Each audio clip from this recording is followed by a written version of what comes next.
Making a collagraph. Making a collagraph is all about assembling a whole bunch of items onto the same surface and then covering them with printmaking ink.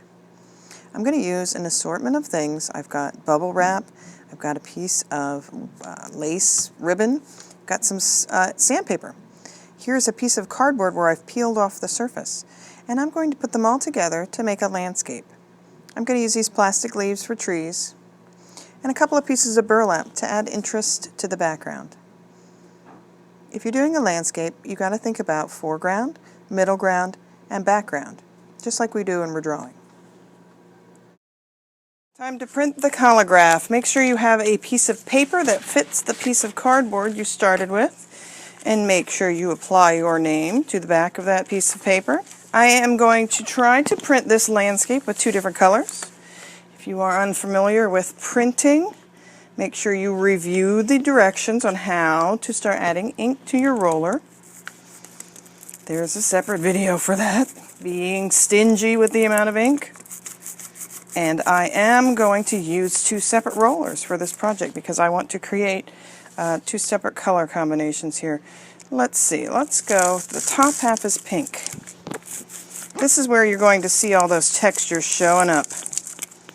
And this is the thing we're looking for. Oh, don't press too hard. We don't want to pop the bubbles.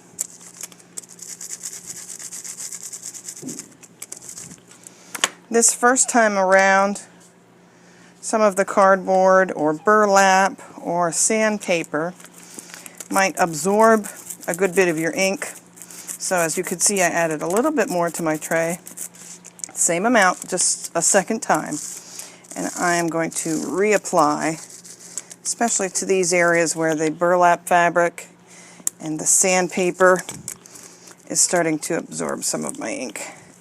Doing a nice thick coating on there. It is a landscape, of course, so why not use more than one color?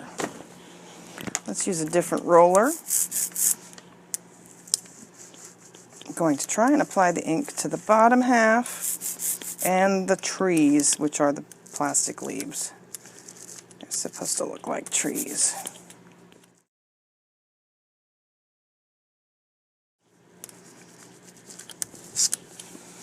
Alright, time to print. Let's get my piece of paper down here.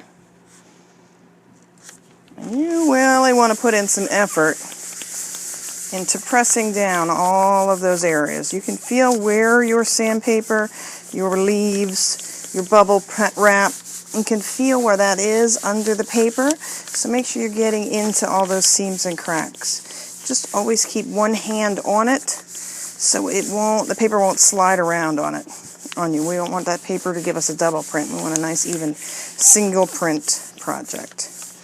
Alright, reveal time. Let's see what it looks like. Oh, well, now I can see where I've missed. You see that center section? I can see I've missed a lot of ink in that area. So let's reapply and see if we do better on the second time.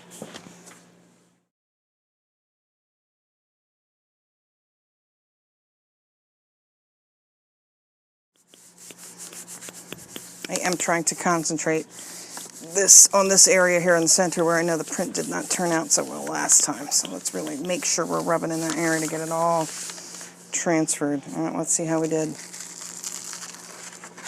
Better. A little better.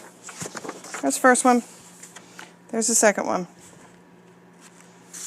In these areas where it's not transferring quite so well, that's the areas where we have the sandpaper and the burlap. So as soon as you get multiple layers of ink on there, it will probably print a little better. The more you go and the more you print, it's just going to need to absorb some of the ink for you. All right, that is printing a collagraph. Even this looks interesting when I'm done, so I might keep the tool that I'm using to make the collagraph.